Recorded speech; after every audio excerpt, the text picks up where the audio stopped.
Hello, thank you for joining me here. This is my story, and I've had quite an unconventional life, but I've managed to fit the best bits into around 8 minutes. However, you will see me referring to my notes, and I make no apology for that because I don't believe that everybody should be brilliant at everything. However, I am very good at what I do. So, this is a story about a unique cottage hidden away in a forest in the middle of the Black Mountains in Monmouthshire, Wales, and how it can teach you more about yourself in 7 days than you might have discovered over your entire lifetime. As much as this is a story about the cottage, it's also a story about those people who have the courage to come and stay here alone because they're in the pursuit of something extraordinary. It's imperative that they deliver what they want to deliver, and they've been drawn along this path that brings them here. It's also about the components evoked from the experiences of a journey around the world on a motorbike in the 1980s that took 4 years, and how a philosophy for supporting an emerging future developed out of that. But it took 35 years for it to be revealed to me, not because it wasn't there, but because I wasn't ready to receive it. I needed to grow.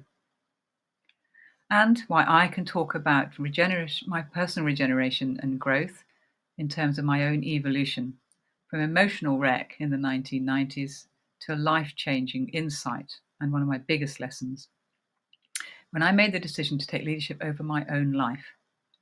Leading begins with who we choose to be. Since setting off travelling in September 1984, I've needed to pick myself up, dust myself down, and reinvent myself many, many times over. At the end of 1990, I left the relationship that had been suffocating my free will for years, but I couldn't have anticipated the turmoil that it created in me. Through an extraordinary tale of synchronicity, the cottage found me, and if I have time, I'll tell you the story about how it happened. But it was perfect. I needed somewhere to hide away while I recalibrated after the end of my marriage, and it's been at the heart of my life ever since. It lies hidden halfway up the hillside in the middle of the forest, as I mentioned, in the Black Mountains, nestled in a small clearing beside a terrace garden, and it often provokes the occasional passerby to say, "Oh, it's just like Hansel and Gretel." I moved in and unconsciously entered this phase of reinvention. The point is, we can all reinvent ourselves to be more than we are right now, if we have the belief, the will, and the know-how. Over the next 15 years, from 1990 to 2005, I developed all of that and more. When I moved to the cottage, I bought a chainsaw and collected my own firewood and did what plumbing I could. I taught myself to build coiled and burnished pots there, often by candlelight on the dimmer nights, because there was no electricity when I first lived there. I drove a 52-seater school bus around the lanes of Herefordshire, and I farmed sheep in the Black Mountains for 8 years. Towards the end of that time, I learned my most significant lesson of awareness. It struck me one morning that I'd been repeating a pattern of tolerating unhealthy relationships. I now had 2 small children and was living at the farm with my partner when I woke up to the fact that it was my own way of thinking and being that was allowing me to endure the humiliating and unacceptable behaviour.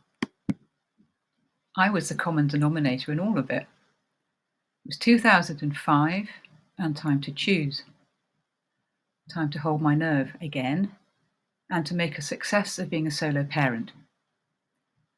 Not just being a leader of my own life now, but that of my 3 and 6-year-old.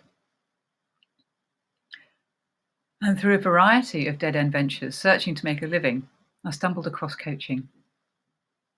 And in 2008, I trained as a personal performance coach and began my most significant reinvention yet. I knew immediately that this is what I'd been waiting for and looking for.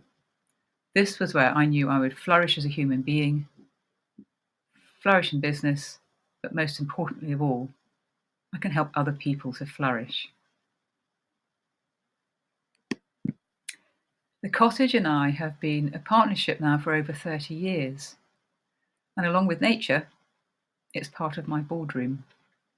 In fact, when I first launched being at the cottage, I was in the sitting room one day, and stroking the wall, I asked, "So what do you think about this idea?" And its response was, "What took you so long?" It's always been my anchor and my solace, somewhere to be creative mentally and physically. It's somewhere to let go and somewhere to regenerate. But over the years, I've come to realize that it's a more than special place. When clients spend time here, they're drawn into the magical. It's a portal and a crucible where we use the space and the silence to allow the extraordinary to emerge.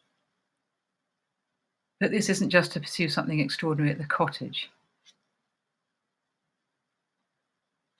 I've been exploring my own growth now for 35 years, gently excavating my ways of being and behavior so that I can do what I do now. And since 2021, I've been able to mold the components that had snuck into my life while I was traveling and create the 9 enduring elements that now support the philosophy I work with. The learning process is twofold. With one-to-one support, you learn to understand the elements and the experience the positive influence they play in part of your life. And then you come and stay at the cottage, experiencing the mysterious alchemy that occurs when you spend time by yourself without tech. In the space and the silence, your brain breathes a sigh of relief as it relaxes. You connect deeply with intuition, and you get to know yourself. But you're not entirely alone all week. Here we continue the conversations. These will kindle your growth and are crucial for the success of the changes you want to make. And as a result of working together and during your 7-night stay, you'll discover that you pivot your axis of influence from external to internal, from doing to being.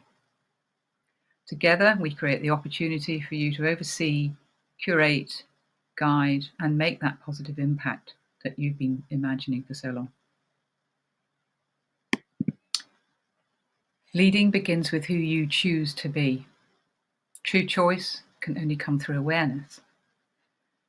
When we consciously take leadership of our own life, we become both archaeologist and architect as we gently scrape away layers of personal silt and then reap the rewards, revealing the magic of what lies beneath, our human potential. And it's from there that we can build. By engaging our human potential, we will manage our increasingly chaotic world so much better.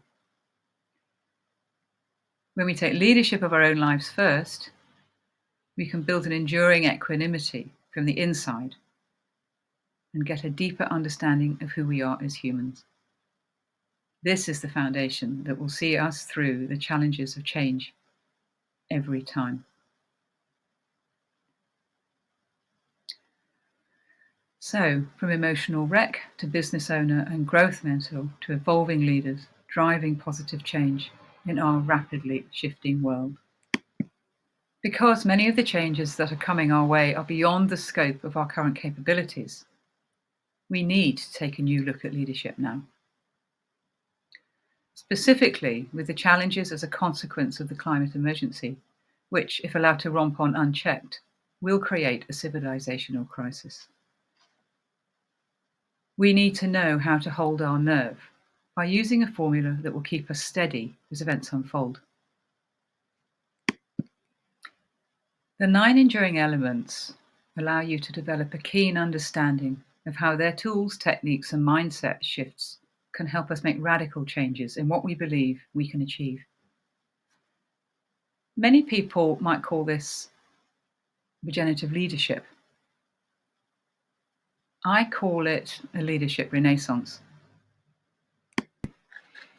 Being at the cottage is for those with the courage to explore, make mistakes, take wrong turns, retrace their steps, and then find the best way for them that works even better for them.